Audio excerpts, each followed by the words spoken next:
Bum bum bum bum bum bum bum bum bum bum bum bum bum bum bum bum bum bum.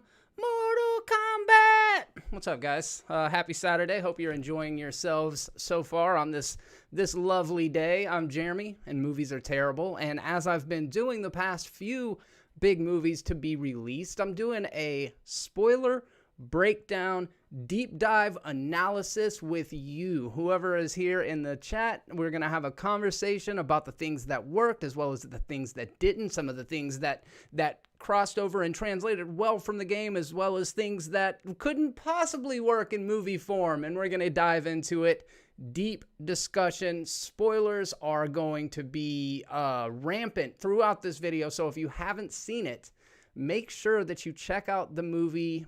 Well, maybe you don't care about spoilers. What's up, Brad? How you doing, buddy? I see your first comment. You said, I'm here and I'm ready to complain.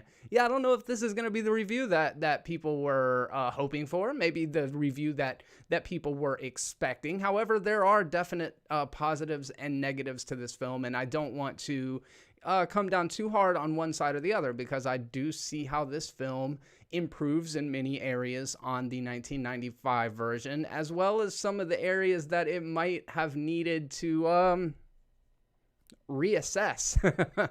Just some of the decisions that are made are fucking baffling, man.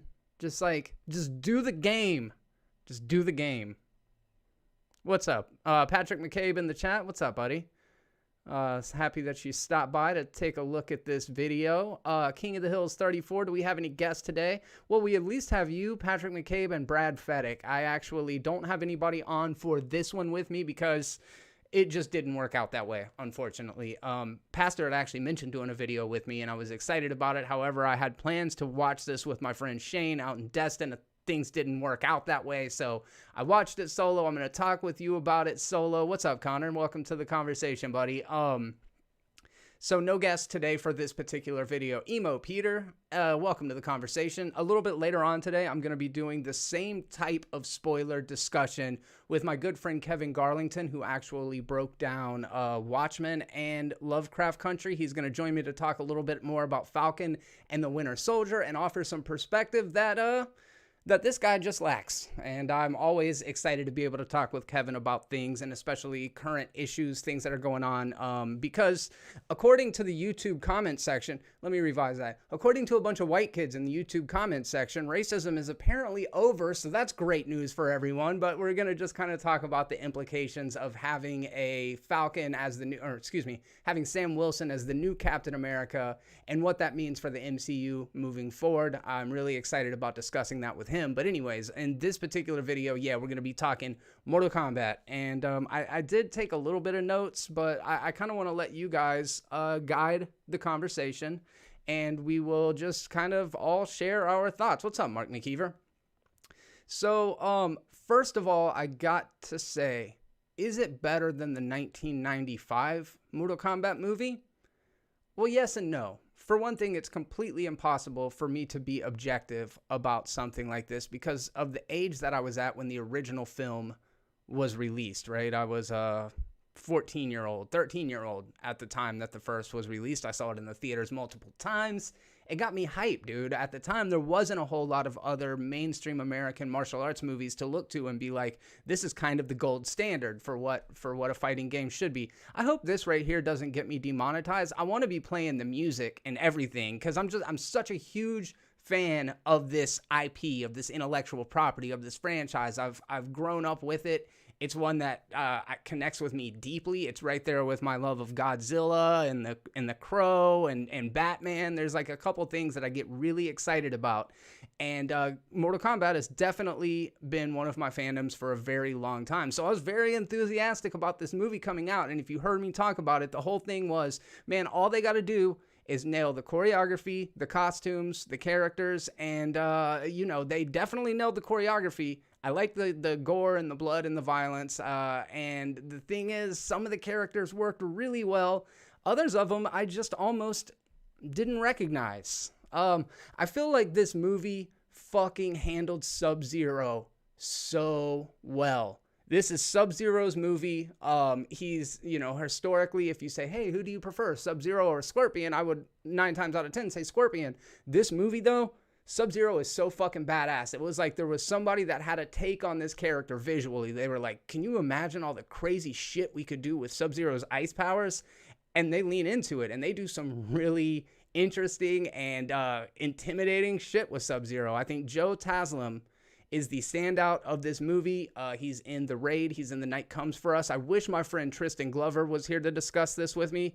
He's the Martial Arts Film Freak YouTube channel, and there's nobody I would rather be talking with this movie about right now. However, he had to work today, so I wasn't able to get him on. Maybe we'll be able to revisit this sometime in the future, because I'm sure he's got a lot of insight. He knows a lot about these actors and things about their careers that I'm not familiar with. So Joe Taslim as Sub-Zero, man, just chef's kiss. What a perfect interpretation of the character. He's menacing, dude. And I feel like Joe Taslim also knows the movie that he's in. He's the right mix of menacing and intimidating while also being high camp. Like, it's all pretty fucking silly. Like, this whole thing is very over the top. It's very over the top. But the opening sequence, right? When we open up and it's the Scorpion versus Sub-Zero stuff from the warring clans from, hundreds of years ago, that opening sequence had me so invested and thinking like, oh shit, this is the Mortal Kombat movie that we've been waiting for. What a perfectly staged scene to set up the conflict between those two characters. Wonderfully done. King of the Hills 34 with the $4.99 super chat, breaking the ice, little Sub-Zero pun. Thank you very much for getting the ball rolling on the super chats. King of the Hills 34, first time director, really shone through. I feel like the Kano switch to Other Realm was all of a sudden in that conversation. Yeah, he did a quick about face, which I'm sure came as a surprise to absolutely no one. But I did like his character as well. And speaking to this idea that the movie's high camp and it's like it needs to have a serious tone, but you don't want it to be overly serious. And I feel like Kano was another person that understood the movie that he was in. And in his performance, you can tell that he's doing two things at once. And I think it works very, very well. Also, my other favorite character, and I'm fucking shocked what happened to him, Kung Lao, dude. Kung Lao was great in this movie. He's like this kind of full of himself, privileged, entitled, almost like a rich kid. You know what I mean? Like he had real rich kid energy, but I really liked him. I thought he was a badass and was really shocked to see what Shang Tsung did to him. King of the Hills 34 with the $4.99 super chat. I feel like another director would have let him ponder even if it was just in that conversation. Yeah, and it was also weird that Cabal went from like, yeah, fuck this guy, he sucks, to I'm going to make this shitty guy join my team, which, I mean, it just doesn't seem like a good revenge thing. A lot of disfigurement going on between characters in this movie. Kano gets fucked up. We'll get into all of that stuff here in just a moment, but let's see who else is here. Patrick Stewart just now joined the chat. Daryl just now dropped in to say hi. Not watched it yet, so only wanted to say hey, bruv. Thank you, man. Appreciate you stopping by to say what's up. Always good to hear from you. And hopefully you'll check out the movie in the next couple days and we can continue the conversation because there's a lot to talk about in this movie. I really do feel that. I think that I watched it once last night, and I'm not going to lie, dude. I was like, nope. Nope, that ain't it. And then I woke up this morning and I rewatched it, understanding what kind of movie I was going to be getting into. And I was like,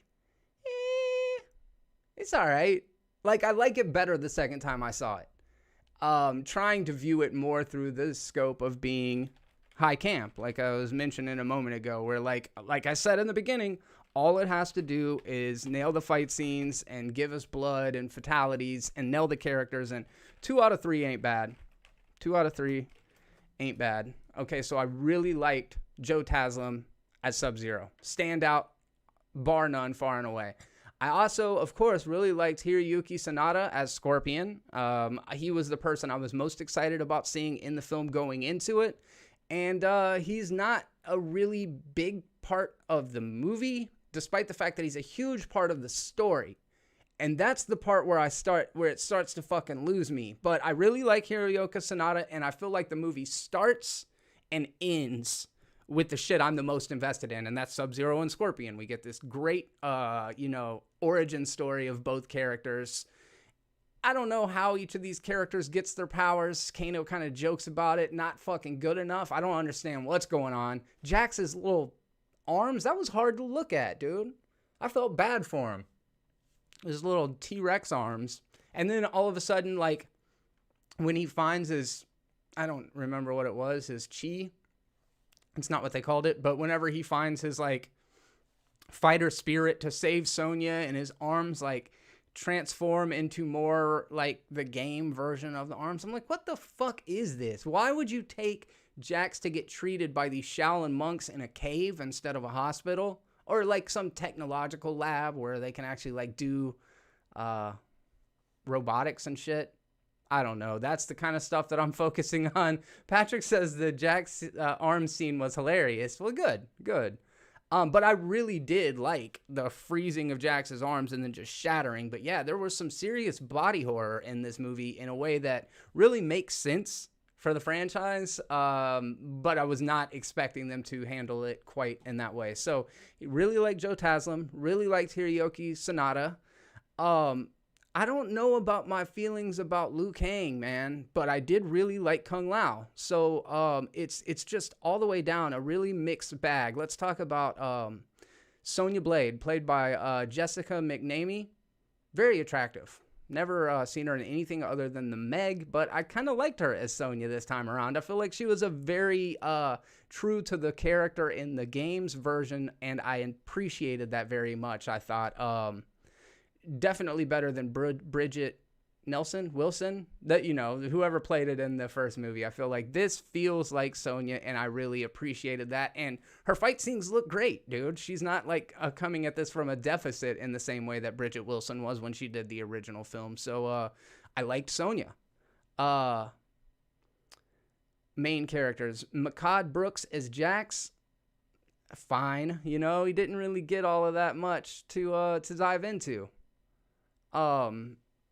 So I maintained just kind of like, I don't know, I didn't dislike his performance by any means. I kind of felt bad for him because of the arm thing the whole time. I'm just like, man, he got a tough rap. He gets these little, I mean, it better than not having any arms, but I felt like maybe we should have got to know him with arms a little bit more instead of his whole arc being, can I get my robot arms to be fuller robot arms? I don't fucking, whatever.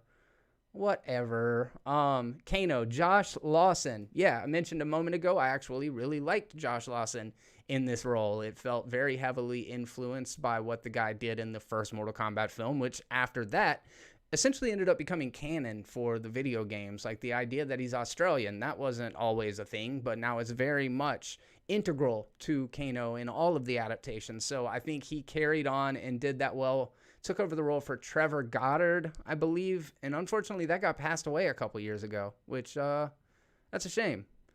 Yes, Emo Peter, I just now caught that out of the corner of my eye. Liu Kang sweeping Kano multiple times. That scene was dedicated to all the spammers, and I 100%, I caught it right off the bat. I'm like, fucking cheap Liu Kang, man. He's such an overpowered character. He even does the bicycle kick. He does the fireball. I love how they make each of the characters very true to their comic book or to their video game counterpart. Raiden, I was a little less into. Raiden and Shang Tsung both. I'm like, I don't know, man. There's just something not quite right about it. I think Raiden in particular is a very difficult character to cast because he is very much like your typical action figure strongman in the games, but you want him to be like have this elderly wisdom to him, like this almost ancient spirit, and I didn't feel that with his character. He was very small. Whatever, that's fine. I mean, I don't want to, that's not the thing we should be worried about, but I feel like Raiden should be like, I don't know, bigger than other people for some reason. I didn't like the kind of younger version of Shang Tsung. Didn't like his costume. Didn't really like his character. I mean, like I said, Sub-Zero holds it down for the antagonist. I felt like he was far and away the best part. King of the Hills 34, Raiden's eyes did not look good. Yeah, I agree. That was a little tiny hiccup that I had as well. So I can relate with that. Like I mentioned, I like Kung Lao a lot. I really liked this version of Reptile. I know that he's from a species of reptilian people who are actually holding political office in America currently. I don't know if you guys knew that, but yes, politicians, actually same species of reptilian creature as Reptile. You heard it here first. 100% true. 100% accurate. So I don't even know who Allison Young was. Apparently there was a character named Allison Young in it. Okay. Rico was in it. He's a character that I first got introduced to in his first appearance in Mortal Kombat 4. He changed dramatically after that to being more of an Outworld general that was almost more similar in appearance to Shao Kahn or something like that. But definite deviation from the version of the character I'm most familiar with, but whatever. He kind of was more like the Goro role from the first one. Oh, Goro. And then I'm going to talk about the actual dude, because as you can tell, I'm holding off on Louis Tan because he's the whole dude. If Louis Tan does well, then this whole movie succeeds, right? Well, Goro was fucking dumb.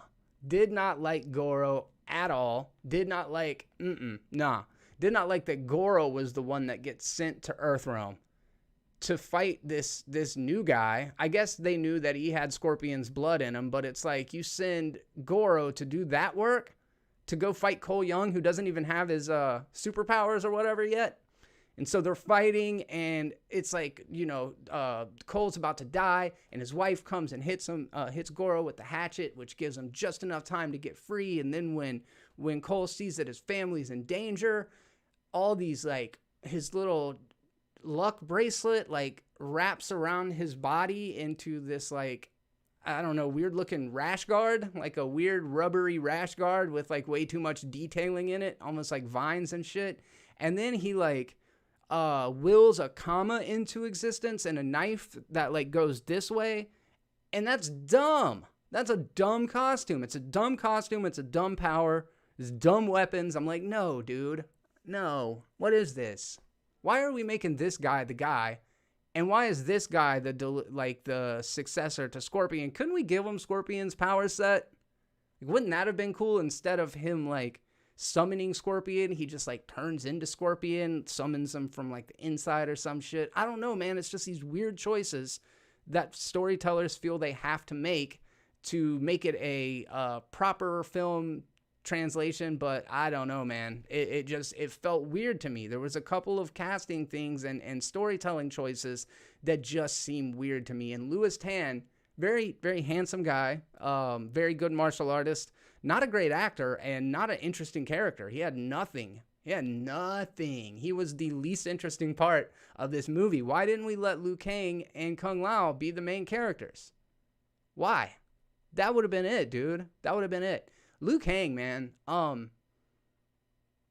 little more effeminate than I expected him to be translated to. And I don't dislike the choice. It's just different. It's like when I played these games and look at these characters, I have a very specific interpretation or things that I'm honing in on and the things that I would pull out of their characters when it comes to on-screen translation. And I imagine you do as well. And I imagine your version's slightly different than mine. And I think that's okay. But it's like when we do get kind of possessive over these characters and the IP, it starts to feel like they don't get it, when in actuality, they just perceive it slightly differently than we do.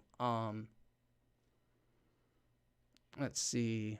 I'm going to come over to y'all's comments in just a couple of moments. I did see, and I talked about it in the podcast last night for a minute, Joe Taslim was actually is signed in contract for 5 Mortal Kombat films if this one is successful. I don't know exactly how you quantify success. Maybe you guys can let me know how it's doing on HBO Max or in the box office, because I haven't looked into any of that stuff yet. I'm literally fresh off watching it for a second time, and I had to talk to you guys about it because this is a movie. As you know, look at the titles of my last 10 videos. This is some shit I've been very much looking forward to. I feel like I'm talking super fast. I got so much on my brain about this movie. I kind of wanted to like start scrolling through it to ensure that I touch on some of the major beats. But right now, I'm going to come over to the comment section and just grab a couple of random ones that I see. It won't be possible for me to go through all of them, but I can at least get some of them. It won't mute.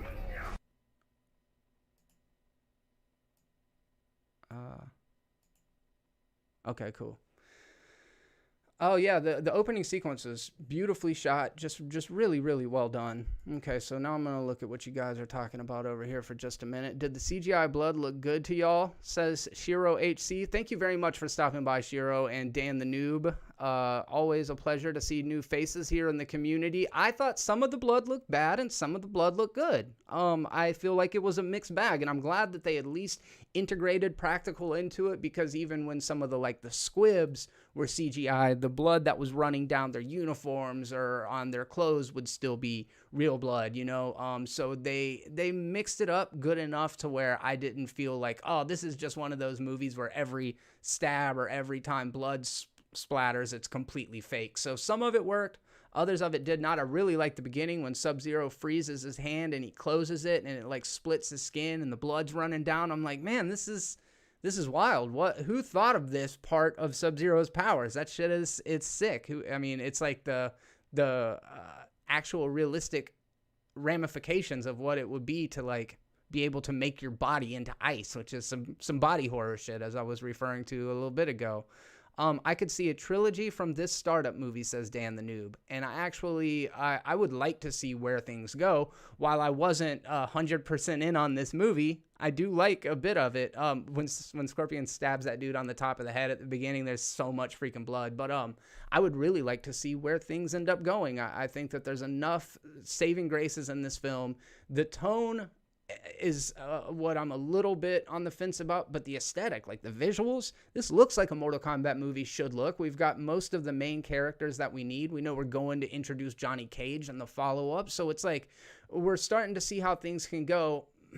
One of the biggest things, though, man, I would be cool if a Mortal Kombat movie opened up, round one, fight, and that was it. And then we're introducing the characters as we go. I really like those versions of the ninjas right there. That's where we're starting to get into the more modern stuff. And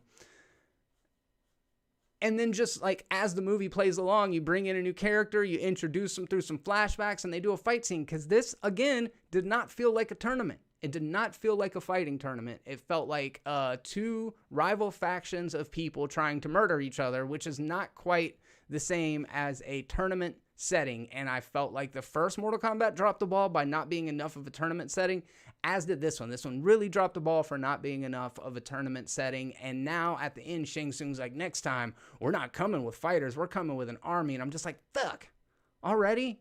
That means there's no way we're getting a tournament. If we're already going to the wars between the, what are they called? Whatever Baraka is. I used to know this shit, man. It's just been a while. Patrick McCabe, the terrible line and zoom in on Jeremy was hilarious, Dan. Just watched the Wonder Woman reaction earlier. It was funny. The banter with the ladies not there to keep the boys in check. Mortal Kombat did well at my theater as GVK on opening night, so that's something. Demon Slayer also did the same number as GVK, so I think audiences are just starved for new movies. That's according to Miles McLean. Appreciate that, man. I was actually very curious about that. King of the Hills 34, I was doing a 5K when the Wonder Woman video dropped. I still need to watch it. Nice flex, dude. Nice little humble brag there, King of the Hills 34. We're all not fit enough to just go out and run a 5K on Saturday morning, dude. Don't rub it in. I'm kidding. That's good. That's actually really good.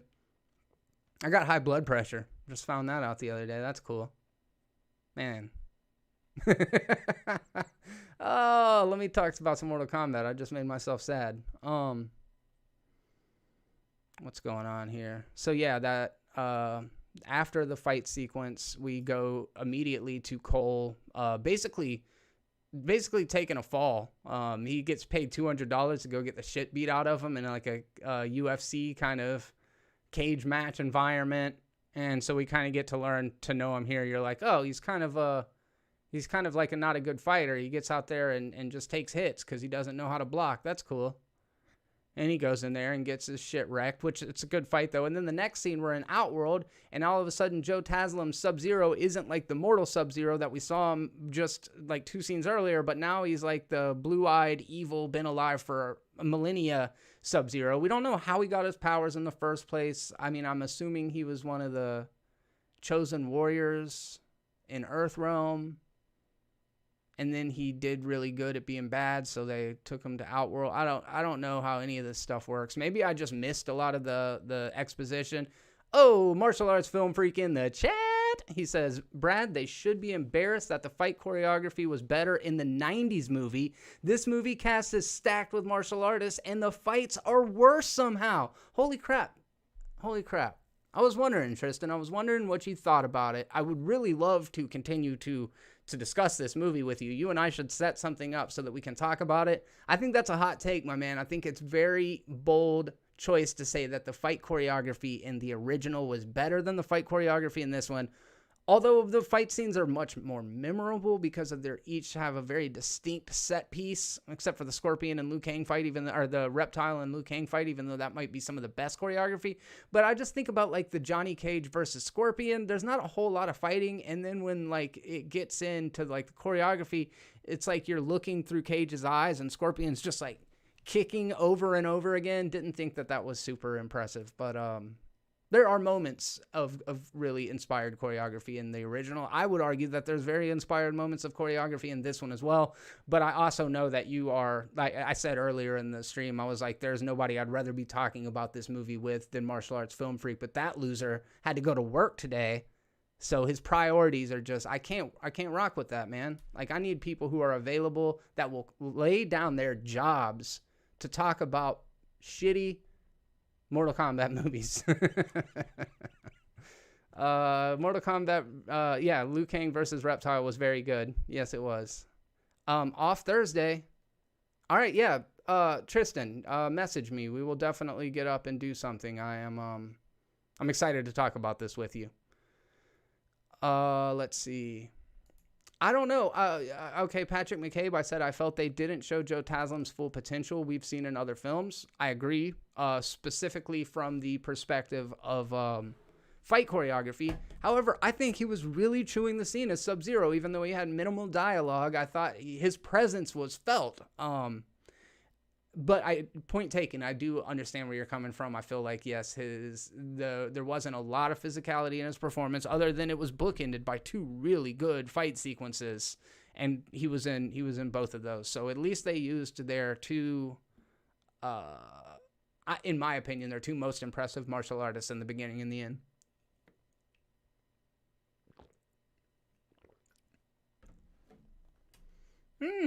That's too much water to be drinking on camera.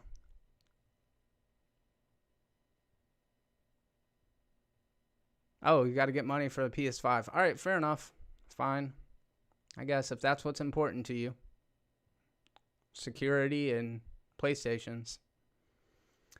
Then we get to the scene where Jax basically lays down his life for this family of strangers. And I'm like, what the fuck? He's like, go, I got this. Are you sure you don't want help? Nah, man, I'm good. I mean, this guy can, yes, freeze an entire city block and make it fucking snow, but I got like a gun. I got this. Oh, that shit is so stupid. I was like, why would he do this for these strangers? I guess for the fate of the world.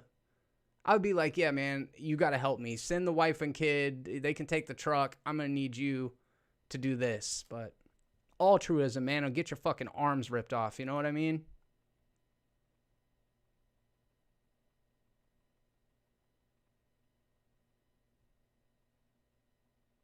King of the Hills, did I, Brad Fedek? I was stream muted because I'm waiting for my medal. Check out Max Huang's short films on YouTube. He played Kung Lao, and they definitely could have done much more with him. He's a stellar martial artist. Louis Stan as well. I like that. Louis Stan. I agree. I thought Kung Lao was probably... he was one of the highlights. I felt like he was the best of the heroes. He was my favorite of the hero characters, and I'm shocked that they ended up killing him off because he had charisma for days, dude. I thought he was extremely well played. I like what they did with him. And I mentioned Liu Kang a little bit ago, and then I kind of got sidetracked, but to me, he is the quintessential hero of this story. I mean, he was the guy. He was like the chosen one that's supposed to go up and win against Shang Tsung. And I know the lore's been tweaked and changed over the years, and everybody's got some claim to being able to win or something that compels them forward. But he was very much the dude that's been there almost the whole time. He was not in a couple of games and was a fucking zombie in, I think, Deception, which was super stupid. But I like the actor that plays him this time around, I was a little surprised by his performance. He was kind of just not what I envisioned him to be. And when he like warms up the girl and the mother of Louis Tan's character Cole after they are frozen in ice and survive no problem. I don't know. I'd be curious what you guys thought about Liu Kang. I felt like he is a character that has been neglected a little bit in this particular version of the story, and seemed almost like an underling under Kung Lao, which I find interesting. I think as far as like cast, like social cast, he would be above Liu Kang, but it just story-wise, I feel like Liu Kang's kind of your dude. Why didn't they just take Cole's character and tweak it just enough that it could have been Liu Kang? I don't understand these things. They're like, you need a new character to bring you into the world. It's like, do I though? I don't know if I do. I mean, I've been playing these games for a long time, and I didn't need a new character every time to like it. I've been pretty much playing as Scorpion ever since the beginning. I wonder if that's going to get me demonetized. I hope not. That's why I'm relying on super chats these days, because I want to be able to play stuff that I want to play and talk about stuff and listen. I want to be able to listen to the music from Mortal Kombat. You know that.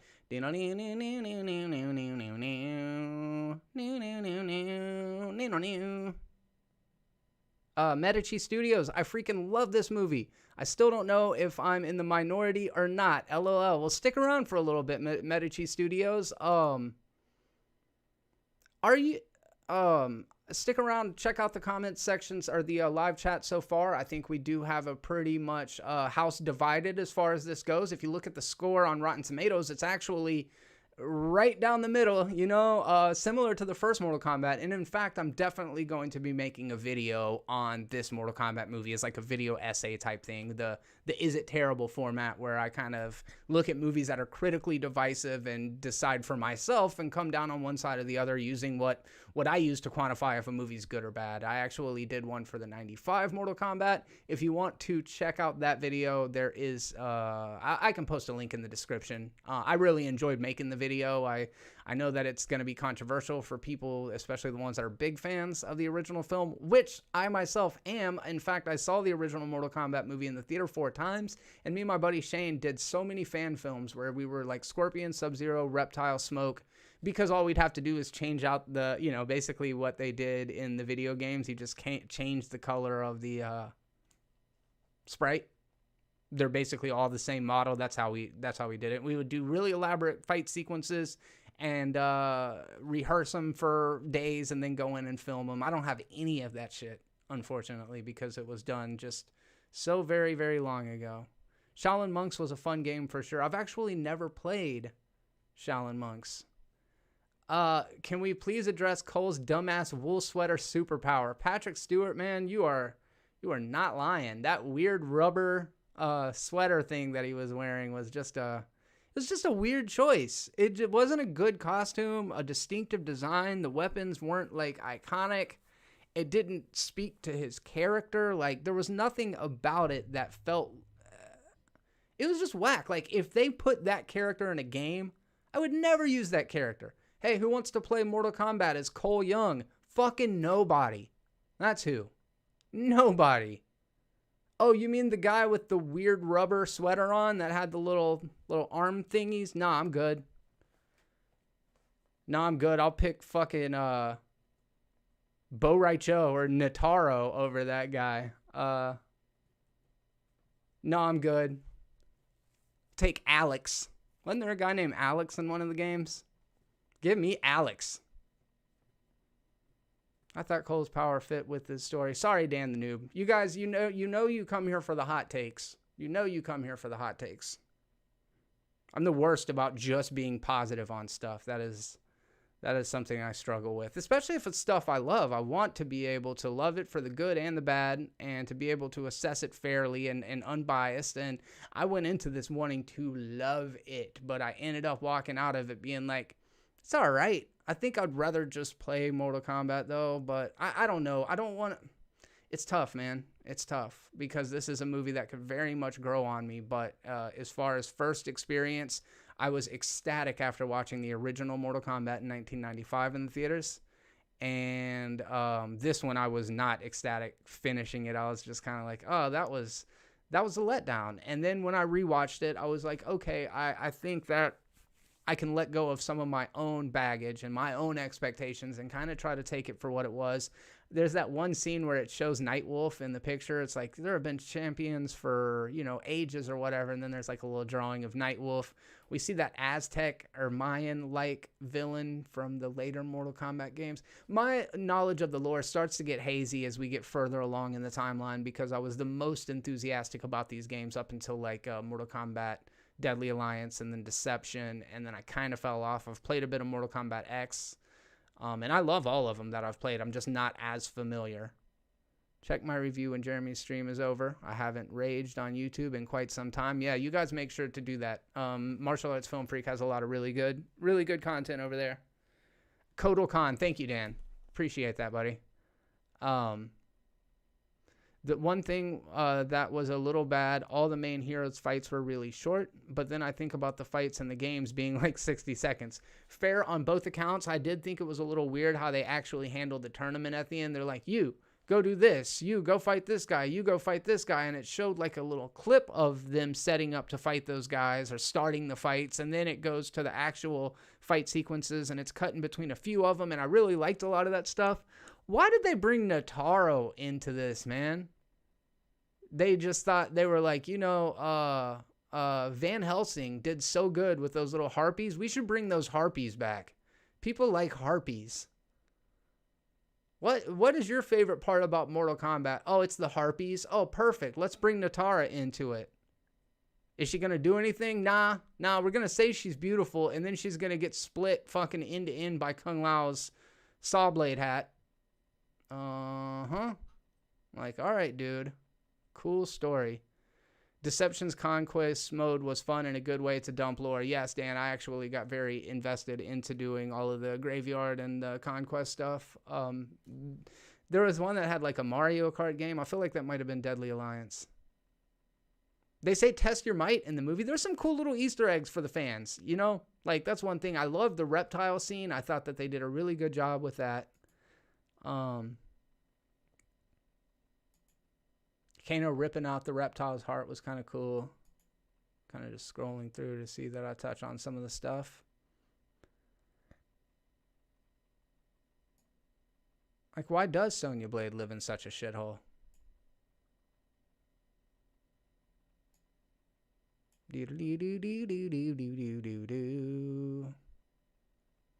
Then they do the little skydiving scene. I really think the outback setting is beautiful.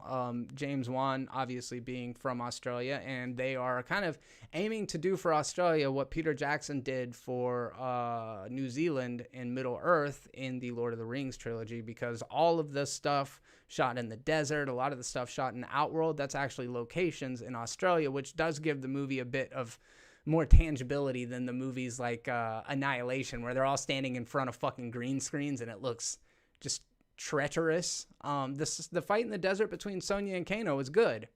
Her choreography in particular, I don't think there's much subjectivity to the fact that her choreography is so superior to what Bridget Wilson did in the first film.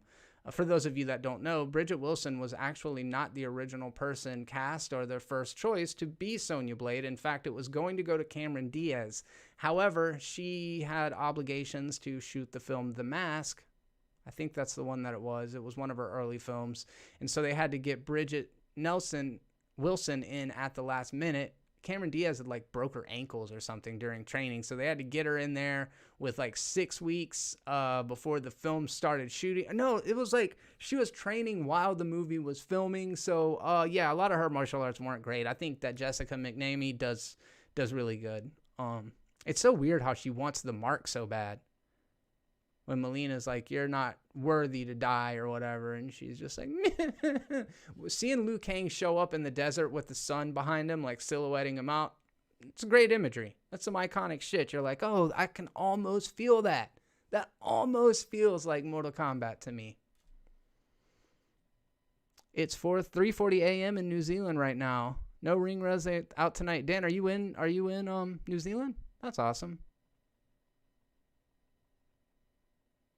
Dan the Noob. I loved all the shoehorned in video game taglines like Kano wins and flawless victory. Yes, they definitely leaned into a lot of the fan stuff. Amy Johnston, is that the Pink Ranger? Is that the Pink Ranger? The original Pink Ranger? Amy Jo Johnston? Ian Commission in the chat. What up, buddy? What did you think, Ian? Did you see it yet? First of all, Ian is one of my longest friends and somebody that we were literally like hanging out around the time that these games were coming out. So let me know what you thought of it, Ian, if you did end up checking it out. But if not, thanks for stopping by, bro. It's a Mortal Kombat movie, for better or worse. And I was thinking about it as I was watching it. Like, how do you do this well? There's so many different powers, like Kano being like, how does this power thing work? Oh, well, it just randomly manifests itself. It can be this, it can be that. If you've got metal arms, they're going to be more metal-y arms, more metal on your arms. If you're Liu Kang, you get fireballs. Scorpion also gets fire, but a different kind of fire. You got Sub-Zero over here with the ice power. This guy over here is able to manifest a sweatshirt, rash guard with a rubbery rash guard. It's just weird. Shang Tsung does suck a soul, which I appreciated seeing that. The imagery was very true to the history of the game. And then watching Liu Kang use his fireball to light the way, almost like a torch through the caves, I thought that was cool. That's like a tiny little detail that I'm like, oh, that's neat. Would have never thought that you could actually use your fireball as a light source. You could roast marshmallows, dude. Oh, man, if I was Liu Kang, I'd be fat. Oh, shit. I'm back. How hard was Jeremy on the movie? We're still going, King. We're still going. Thought the powers were explained well because we know they have them in the game, so we have to get to them somehow. That's true. I mean, that's a good point. How do you explain it? How do you try to tie so much vast information and storyline into 1 2-hour movie? I almost feel like you got to just ignore it. Don't even talk about how they got their powers. They just got them like they do in the game. I don't know. It kind of makes Raiden less spectacular, but I guess that's also, from the games. It's like Raiden is the god of thunder. It takes him he has to be a god to be able to wield that power. I mean, and it does show he's definitely more powerful than a lot of the characters in the game or in the movie. And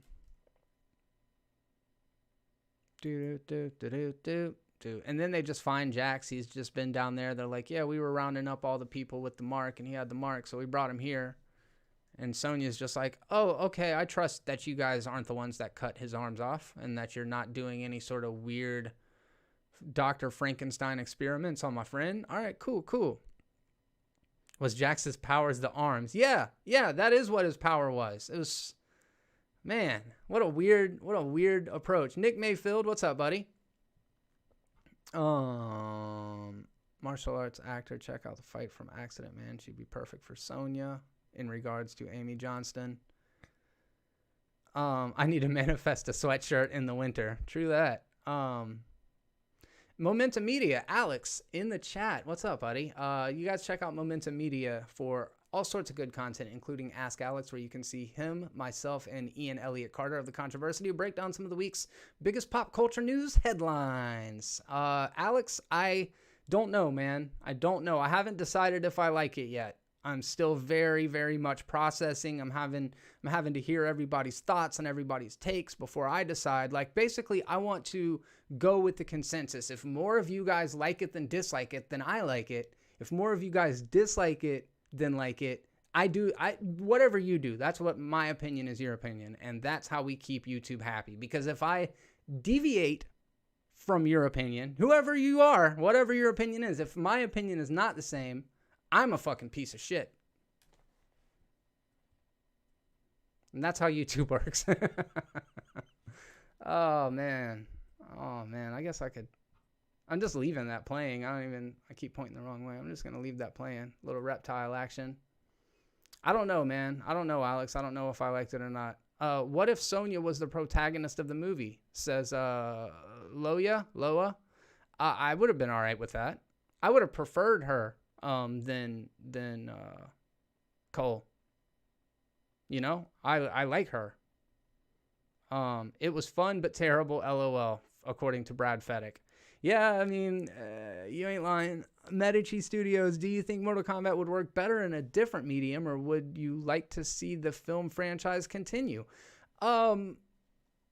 Both. I think it does work better in the video game medium. I actually thought Scorpion's Revenge was phenomenal. I think that came out last year. It might have been earlier this year. It's animated. It works very, very well. I feel they nail the characters, in particular Goro. Like the take on Goro from Scorpion's Revenge, very, very well done. I did not like Goro in this movie, dude. I didn't like his design. I didn't like his fighting style. His little stubby arms. Way too much hair. I'm like, bro, that is a beautiful mane you got there, Goro. Fucking Goro. It was cool seeing Liu Kang and Kung Lao back to back against each other when Sub-Zero, Mileena, and Shang Tsung come walking into the temple. Very like Shaolin monks, like, oh, these are the motherfuckers. These are the forces of good right here. But they get bitched. Just straight up. Raiden's got to come in the middle. And the whole time, Shang Tsung's like, these are your fucking champions? These are your dudes? Look at my dudes. My dudes are crazy looking. All my dudes have some fucked up shit going on. You got a guy with a... Oh, there's a Katana's... We get to see Katana's fan in the background of one of the shots. That's cool. Didn't even notice that until just now. I'm watching the movie, by the way, as we do this.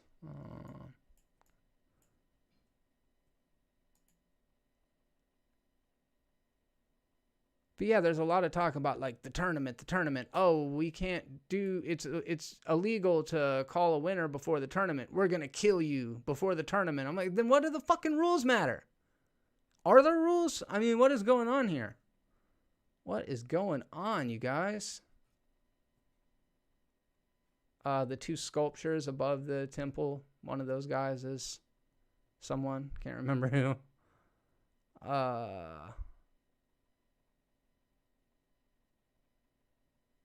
Shiro. I don't know anything about Mortal Kombat, but the girl with the big mouth made me think Sinful Possibilities.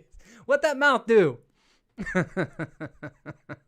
What do you think about Mileena's design and makeup? So I'm actually, and you can, if you watch my content, if you talk to friends or whatever, I am very big on costume design. In fact, I got a little bit of grief for my feelings on Captain America's new costume, Sam Wilson's Captain America's new costume on Falcon and the Winter Soldier. I did not like Mileena's design, and it wasn't bad. It actually looked a lot like Anne Hathaway's The Witches, based on Roald Dahl's book of the same name that just now came out. It's that weird idea that like their mouth, when it opens up, it like splits all the way back. I don't know. I wasn't wild about it. I can see why they went that direction though, because she does look pretty normal from the mouth up, but it just almost looks like she's got blood smeared on her mouth until it opens up. I don't know, just not distinct. There's nothing really about it that was like, oh shit, that grabbed me. So aesthetically, I like almost everything in the movie. Design wise, I'm not wild about the look of Lord Raiden. I'm not wild about the look of Cole's costume, and I didn't really care for Mileena or Nataro. I thought, what's his name? The running guy? Cabal? Cabal looked fucking sick, but his character was so dumb.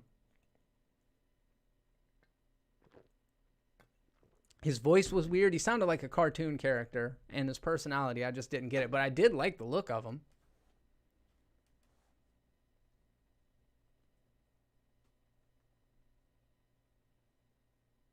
I thought Kung Lao was going to come back before the film's end from Medici Studios. I was a little disappointed he didn't stick around for the end showdown. Yeah, I mean, moving forward, that's what I would like to see, is Kung Lao and Liu Kang coming into their own, being Earth's champions, going in and fighting their way through a tournament with tears and shit, and fighting their way up the tower. You know what I mean? Like, I just want simple Mortal Kombat adaptation.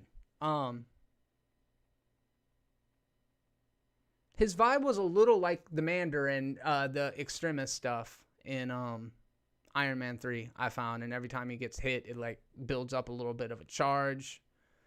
I liked Sub-Zero, Scorpion, and Liu Kang, says King of the Hills 34. Yeah, Absolutely. Kano's box of chocolates thing was a good line. You could get fireballs. You could get something shit like a frisbee hat. Yeah, that was good. Brad Fedek with the $5 super chat. This movie made me appreciate what they were able to do in the 90s. Plus, Mortal Kombat Legacy Season 1 and 2 is the best Mortal Kombat to screen adaptation. I like Mortal Kombat Legacy Season 2 quite a bit. 1 was a little weird how much they tried to like ground the characters. And I personally think Scorpion's Revenge is my favorite of the adaptations so far. This, it does things right, but like, why don't they use the music? Why don't they use the Mortal Kombat music? If they would have just busted out with that theme song that I'm talking about, you know the theme song I'm talking about from the very first game, like when you put the quarters in,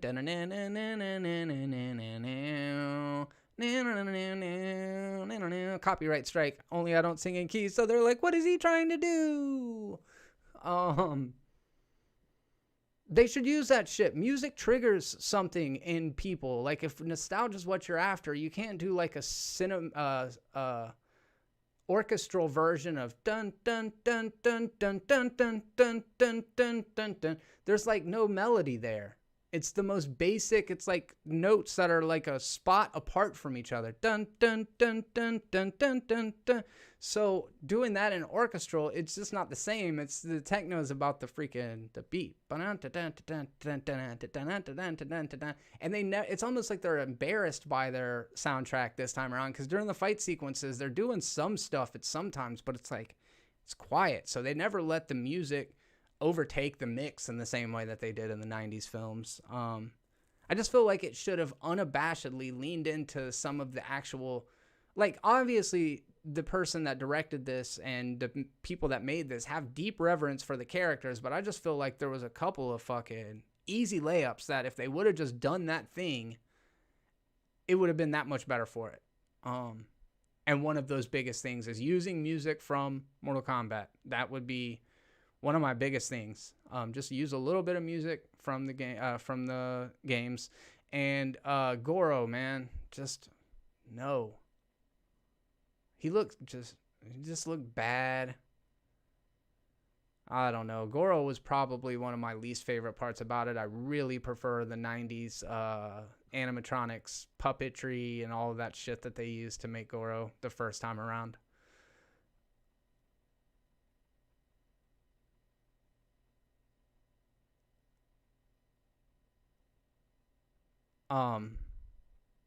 Yeah, I mean, that's just kind of, it is. It's like little things like that. They did use a couple locations. Like there's a pit fight with Jax, which I thought was, badass. They're like on the bridge, look very much like Mortal Kombat 2, and I dug that. But yeah, like Sonya's pep talk to Jax. He's like, what are you trying to say? And she's like, get your fucking punk ass out there and do something. It's like, well, wow, that was very rousing speech there.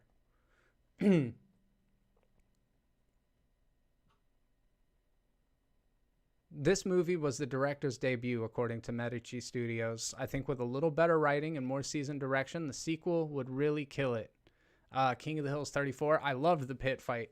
Yeah, there's even like a little feast scene, and somebody mentioned it earlier, where Kung Lao and Liu Kang bitch Kano, and then he gets the laser eye. I thought that almost felt like the feast scene with Kano and Goro at the beginning of the 95 film. I like the arrogance of Kung Lao. I thought he was very much one of my favorite characters, and I think they did him dirty. However, Dan the noob just now mentioned something that's a good point, where Shang Tsung says death is just another portal, so they really can bring anybody back, and in most situations, people would be like, oh, the stakes. Who gives a shit, right? In this, who fucking cares about the stakes? I mean, people get Johnny Cage, you rip his head off in round 2, and then somebody puts a quarter in, and he's right back, man. So people are getting murdered and coming back in the game all the time. So yeah, I don't have an issue with that. I think it does work within the context of this kind of story. I do feel like this is definitely in the top echelon of video game adaptations. And while I do have a bunch of critiques of it, I've also got a bunch of favorable things to say about it. We're going to get to some of those here in just a little bit. do, do, do, do, do, do, do, do, do, do, do, do. Yeah, the guy that plays Liu Kang, the Will guy.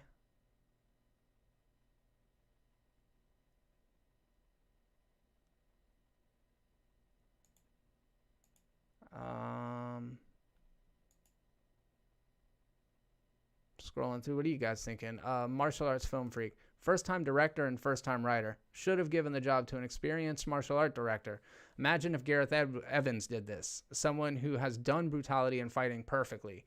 Yeah, I mean, to be fair, though, there's this martial arts thing, which as far as I'm concerned, and probably you as well, like I consider Mortal Kombat to be a martial arts kind of genre thing because it's a fighting game, but it's very heavily inspired by Big Trouble in Little China, which is a very mystical thing. So now you've got these, you've got the martial arts, Asian martial arts, and then you've got this kind of weird interpretation of Asian fantasy, epic kind of stuff. Again, an Americanized perspective of it because it was John Carpenter that did the original, or that did Big Trouble in Little China. So you've got this mystical stuff and you've got this martial arts stuff, and trying to meld those two things together might take a little bit more than just the skilled hand of a director that's handled very sophisticated choreography before, because you've still got to give it almost the epic fantasy scale. You can see they try to do some very Lord of the Rings-esque stuff in this and have aspirations of being this big, grand fantasy. However, sometimes it looks cheap. What a stupid choice it was to bring Natara into it. Think about what function she serves in this movie.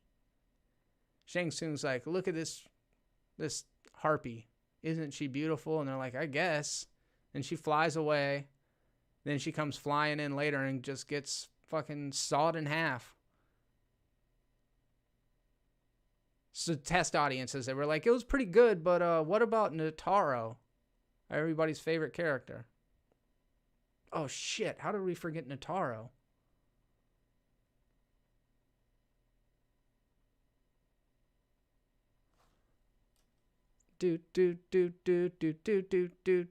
But I do really like Cabal's visual look. He just reminded me of Raphael from the Ninja Turtles. He was very much like Raphael's personality. Not saying anything disparaging about Raphael. He's obviously my favorite of the Ninja Turtles. Just a little weird of a choice to make Cabal be that.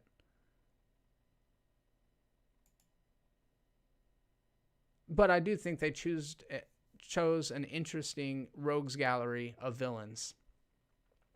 Not the ones that I would have necessarily went for. I mean, by any means.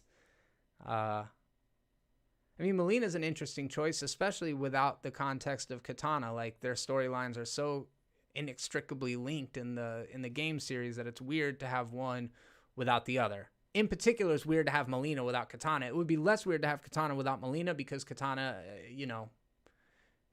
I guess because she's good and Melina's bad. I don't know exactly why. That scene where Kano's laser eye is shooting at the dragon and he fries the lightning force field. I'm pretty sure his laser is on the wrong eye, and I'm pretty sure it was Brad Fedek who originally told me that.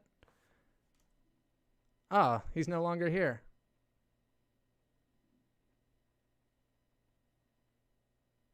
"2020 podcast, what's up? They picked Rico, but never explained who he was, so you didn't care." Yeah, that's true. That's true. To be fair, though, they could have explained who Rico was, and I still wouldn't care.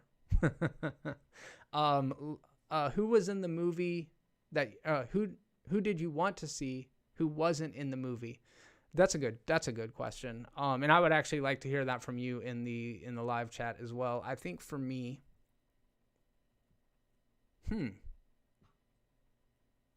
I mean, it would be interesting to see Baraka. He's a character that I really like. Obviously, Shao Kahn would be cool to see. A lot of villains. I think if I were going to choose the villains for a Mortal Kombat movie, it would be Shang Tsung, Sub-Zero, Baraka, Reptile, Sindel. If I was going to do 5, that's who it would be. Did I say Shao Kahn? Of course, Shao Kahn, Shang Tsung, Goro. And those would be the villains that I used. Okay. King of the Hills 34 said Noob. So Noob Saibot would be one that he wouldn't mind. It's on the right eye, but the image is flipped for some reason. Thank you, Dan the Noob. Yeah, I thought so.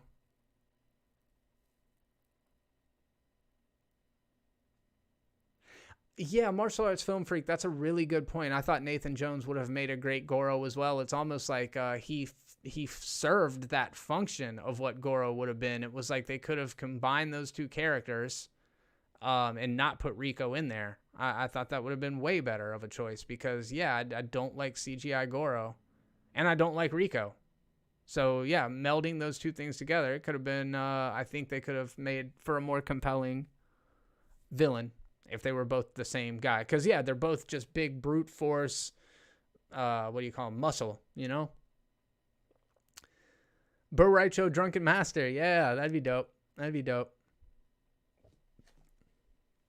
Johnny Cage, obviously. I'd have to look at the roster. Let me pull up. I'm not huge about Kintara or Mutaro. I'm just a big Goro guy. I feel like the other two are just kind of, you know, weak interpretations of Goro. All games. I just want a list.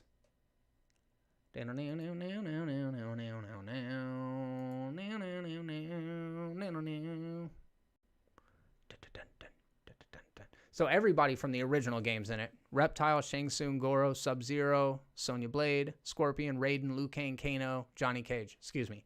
All of them but Johnny Cage from the first one are in there. Weird choice, man.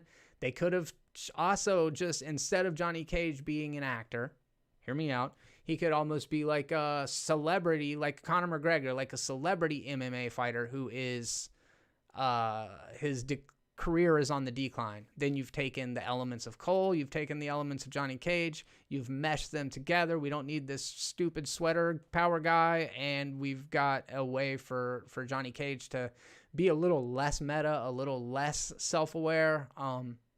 Johnny Cage is a very important part of the franchise, but once you put him in it, you kind of have to acknowledge how silly everything is. So I can respect the fact that they didn't put him in the first one, because Johnny Cage would be the first one to be like, this shit's all fucking stupid, you know? Like, I don't know. That's how I see his character. So not putting him in the beginning, I think, was a smart choice. The second, you know, we get introduced in the games to a lot of new characters. Baraka, Kentaro, Jade, Katana, Kung Lao, Melina, Noob Saibot, Shao Kahn, Smoke. Of all of those, I think, you know, Kung Lao and Shao Kahn really need to be included in it. Baraka maybe after that. Mortal Kombat 3, you get Cyrax, Ermac, Cabal, Chameleon, Mutaro, Nightwolf, Rain, Sector, Shiva, Sindel. Sindel, I think that's a iconic character from Mortal Kombat 3. One of the few.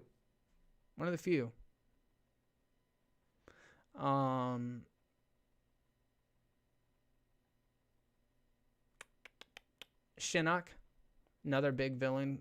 Quan Chi. I think Shinnok and Quan Chi could be really good villains, but I have a hard time. Like, is it Shao Kahn and Shang Tsung? Is it Quan Chi and Shinnok? Who obviously they're just going to fuck each other over. I really liked how they used them in Mortal Kombat Legacy, though, because that's the thing, though. There are so many different little factions of characters and the way they interact with each other. It's tough to appease all of the fans. So I know that that's a difficult job. Dan S., they nailed the casting in this movie. Hey Dan, welcome to the conversation. Hope Warner Brothers doesn't interfere with the runtime for the sequel. So Dan, did they make them reduce the runtime for this one? Is that what happened? Or did they just, I know that they've, you know, notoriously had mandates for time, so let me know. Patrick McCabe, good point. Mortal Kombat 3 was fun for the first game with multipliers. In fact, I really like Mortal Kombat 3, but it's nowhere near Ultimate Mortal Kombat. Ultimate Mortal Kombat 3 is almost unfuckwittable. Like, that is the shit, dude. It was like, why did they leave the ninjas out in Mortal Kombat 3? I guess so they could put them in Ultimate Mortal Kombat and make it a far superior game. But Reptile in Ultimate Mortal Kombat 3 is a fucking monster, dude.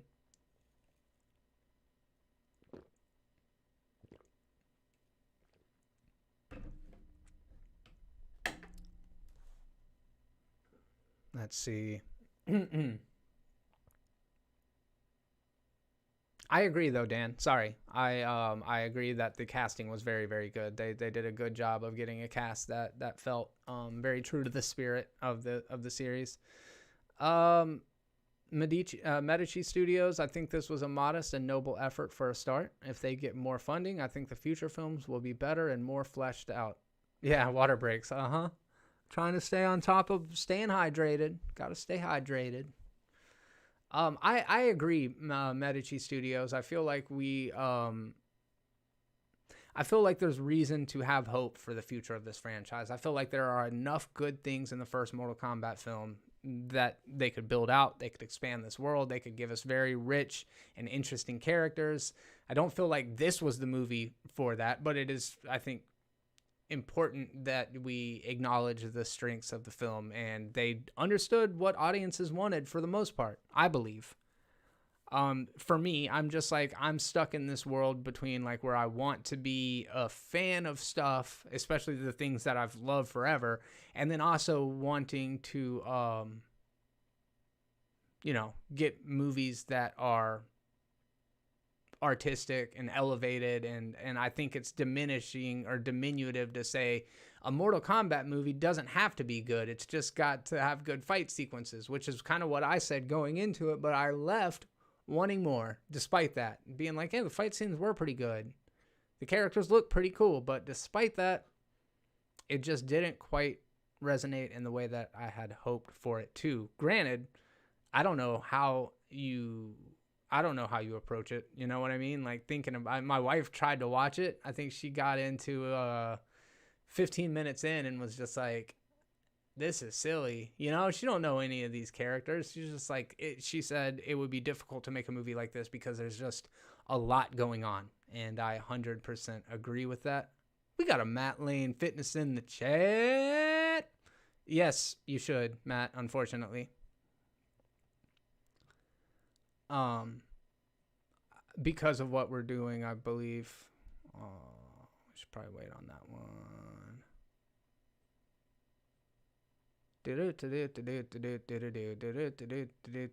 All right, so in 3, 2, 1, I want everybody to just start posting random spoilers in the chat. In 3, 2. No, I'm just playing. Y'all don't do that. I don't do that. Very curious about what Matt would think about this movie.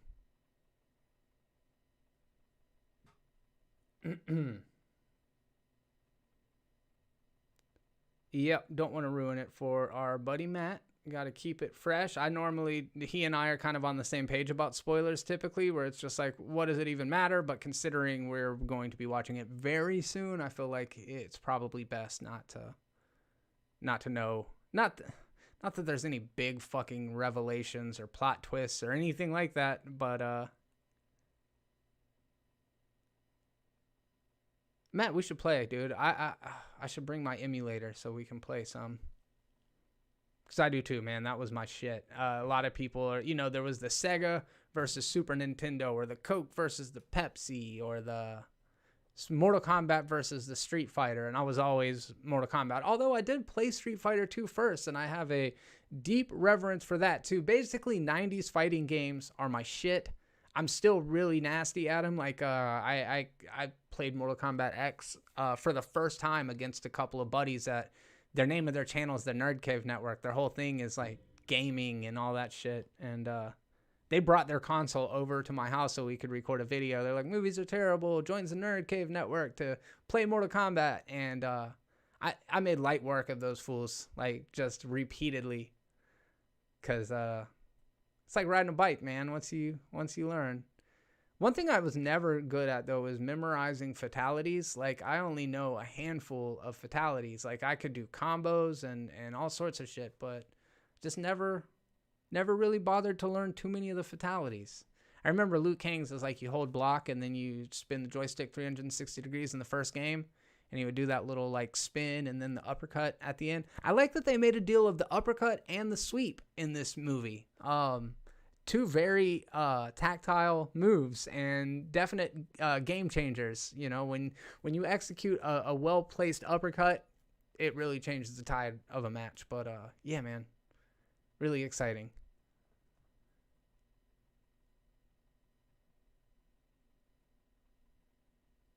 Always a pleasure. Matt ended up calling me during the podcast a couple days ago, and that's always fun. That's my boy. And if you guys haven't checked out the Wonder Woman behind the scenes video over on Matt Lane Fitness, make sure to go over there and do that. We have a little talk about boob armor at the end.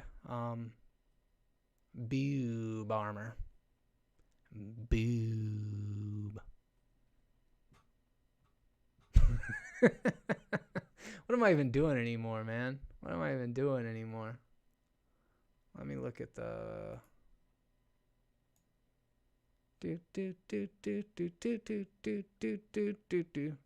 Yeah, if Liu Kang didn't clarify that he was Kung Lao's cousin, I might have thought they were lovers.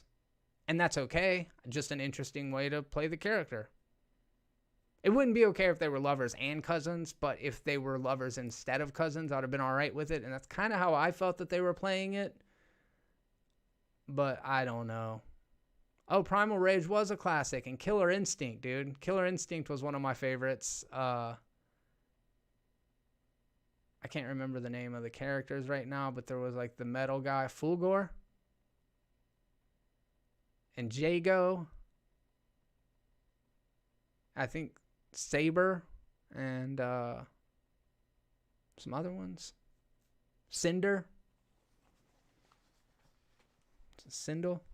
No, that's Sindel. Yeah. There were some good fighting games in the 90s. Time Killers. Eternal Champions.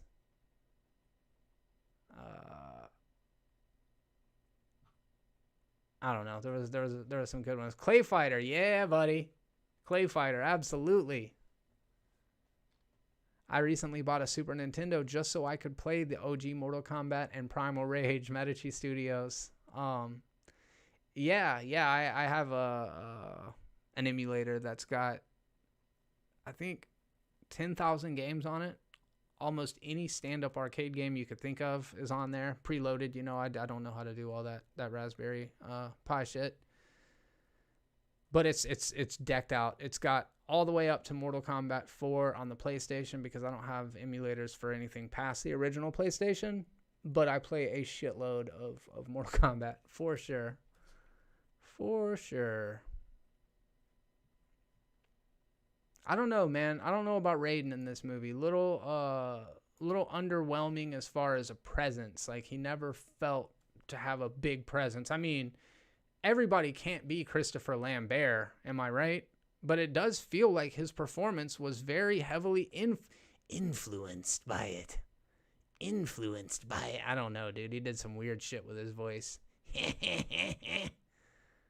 And when Jack straight up splatters dude's head on the top of the pit, it's cool they were fighting on the pit. I'm actually quite surprised that he didn't do the pit fatality, but he does the head clap, just splat, and just blood everywhere. But man, the heroes in this game, they kill the fuck out of the villains.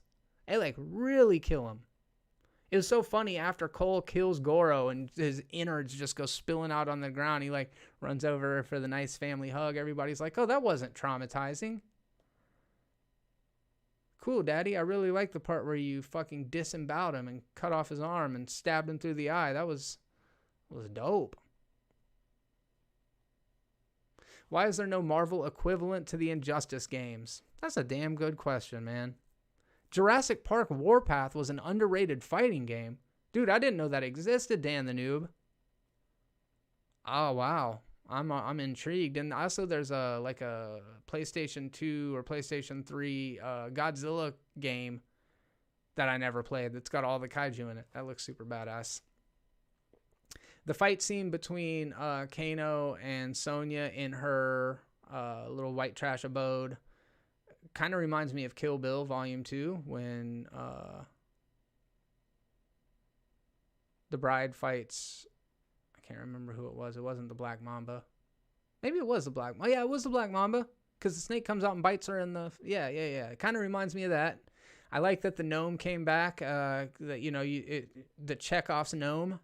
You don't introduce a gnome in the first act unless you plan on paying it off in the third. And Kano spits that nasty jizz loogie, and it lands in the hand of the gnome. And then later on, when they're fighting, she grabs a gnome and she stabs him in the eye.